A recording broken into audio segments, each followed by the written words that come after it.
Bonjour à tous et à toutes, bienvenue dans cette parenthèse cinéphage consacrée cette fois à un film très important pour moi. Mais tout d'abord, je voudrais faire un mea culpa à propos de la dernière émission de l'Antre sur le cinéma d'horreur. En effet, j'ai commis une erreur en disant que le Nosferatu de Murnau datait de 1931, alors qu'en réalité, il s'agissait de 1922. Je m'excuse donc pour cette erreur, même si elle était passée relativement inaperçue. Retour au film du jour. J'ai dû le voir pour la première fois quand j'avais 5 ans, et depuis, il ne m'a plus quitté, et il est devenu un fondement de ma cinéphilie. Alors ne perdons pas de temps, tout de suite, extrait.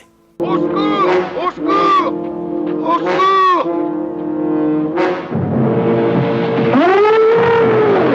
Au bateau, vite, vite!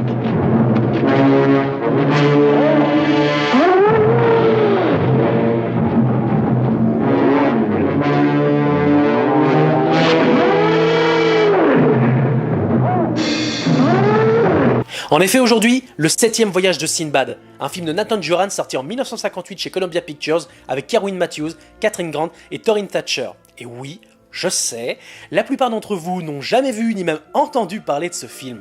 Et pourtant, il me semble capital, car symptomatique d'une époque et d'un style de cinéma où l'évasion et l'émerveillement du spectateur sont au centre de tout. Adapté très librement des contes des Mille et une nuits, le film débute quand Sinbad, en route vers Bagdad avec sa princesse, accoste sur l'île de Colossa, où il fait la connaissance de Sokura, Le magicien. qui a volé une lampe magique à un sympathique cyclope qui semble un peu grognon pour le coup.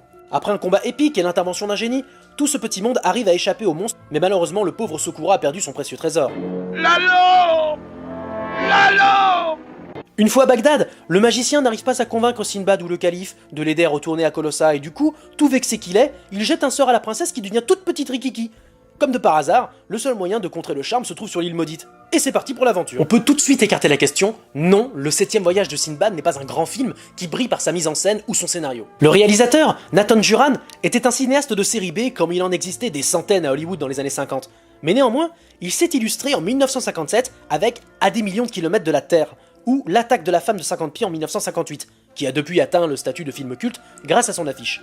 Alors d'où peut provenir ma fascination pour le film?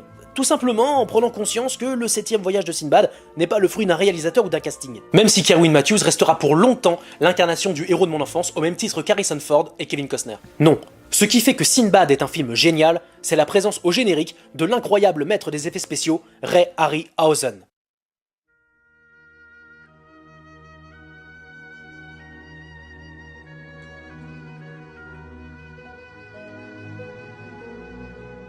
Comment ne pas être émerveillé en contemplant le destin fabuleux de ce titan merveilleux que fut Ray Harryhausen.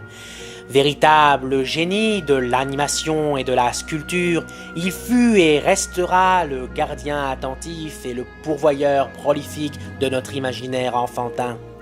Né le 29 juin 1920 dans la Cité des Anges, Ray est inspiré dans son enfance par le travail de Willis O'Brien dans le célèbre métrage hollywoodien d'aventure King Kong en 1933. Ce même Willis O'Brien... Stop. Bah quoi? Non mais t'entends ce que tu dis là? C'est quoi le problème? C'est beau, c'est solennel... Ça fout le cafard surtout. Ouais, c'est ma parenthèse, d'accord, alors si j'ai envie de faire un hommage, je fais ce que je veux. Non, tu fais pas ce que tu veux. On l'a dit, faut travailler le côté drôle des émissions. Donc, le mot d'ordre aujourd'hui, c'est humour, blague, drôle. Puis d'abord, t'imites qui, là?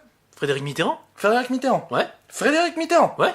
Non mais je m'excuse, mais ce que tu fais, c'est pas Frédéric Mitterrand. Ce que tu fais, c'est Yves Lecoq, qui ferait une mauvaise imitation de ma grand-mère en train d'imiter Frédéric Mitterrand. Mais ferme ta gueule. La tienne avant la mienne. On peut reprendre, hein? Je peux reprendre. Ouais, c'est ça, elle reprend un hommage. Je t'en foutrais, les hommages, moi. Donc je disais... Pardon.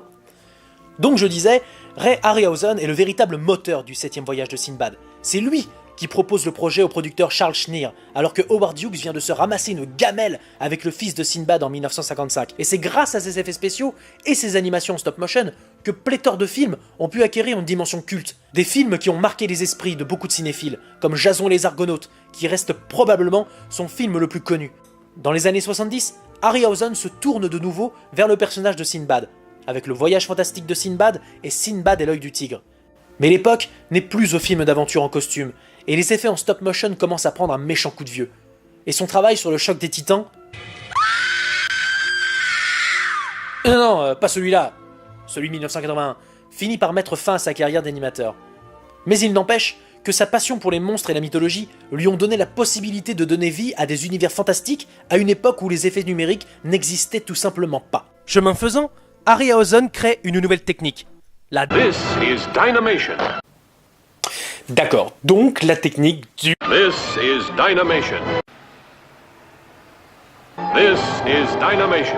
La technique de la dynamation, ou dynamation, ou encore animation dynamique, est, de manière simplifiée, un procédé de superposition des prises de vue réelles, que ce soit des acteurs ou des décors, avec celles des miniatures du maître. C'est grâce à cette technique qu'on a pu partir de ça, pour arriver à ça. Harryhausen a notamment dit sur ce procédé que le choix du nom était purement commercial, parce que ces films étaient classés dans les films d'animation, et par conséquent, le public adulte n'allait pas les voir, en croyant qu'ils étaient destinés à des enfants. D'ailleurs, si vous voulez en apprendre plus sur Harryhausen et son impact sur le cinéma actuel, je vous conseille l'excellent documentaire de Gilles Penseau, Ray Harryhausen, le titan des effets spéciaux. Pour en revenir au 7e voyage de Sinbad, je suis conscient que mon adoration pour ce film est purement nostalgique. Mais franchement, essayez d'imaginer à quel point ça pouvait être cool pour un gamin de 5 ans. Je veux dire... il y a tout ce qu'il faut! Un héros, une princesse à sauver, un méchant sorcier maléfique, des monstres, de l'aventure, des monstres, de la bagarre, de la magie, des monstres qui combattent des monstres, et surtout, un duel contre un squelette. Un duel contre un squelette. Est-ce que j'ai vraiment besoin d'en dire plus? Le succès de Sinbad auprès du public est tel que les producteurs demandent à Nathan Juran de réitérer l'exploit. C'est ainsi qu'en 1962 sort Jack le tueur de géants, toujours avec le gentil Kerwin Matthews opposé au méchant Torin Thatcher. Malheureusement, le budget est tellement resserré qu'il est impossible d'engager Ray Harryhausen aux effets spéciaux. Et putain, comment ça sent au résultat? Et pour terminer cette parenthèse cinéphage en beauté, une petite anecdote. Bernard Herrmann, le compositeur du 7e voyage de Sinbad et de Jason et les Argonautes, est notamment célèbre pour avoir composé la musique de Citizen Kane ainsi que celle de nombreux films d'Alfred Hitchcock, comme Sueur froide, Psychose et La mort aux trousses.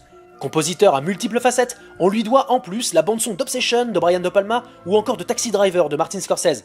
Mais les fans de Quentin Tarantino vont être sur le cul, parce que Bernard Herrmann est aussi celui qui a composé la musique connue aujourd'hui sous le nom de Twisted Nerve, et qui est utilisée dans Kill Bill.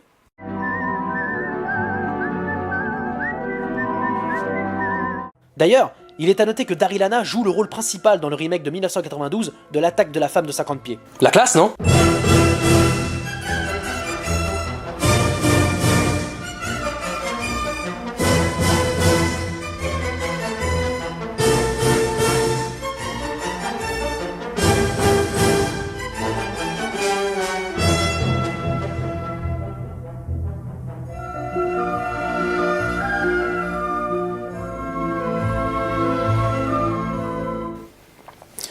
Quand j'étais petit, j'étais frustré de pas réussir à imiter le cri du cyclope.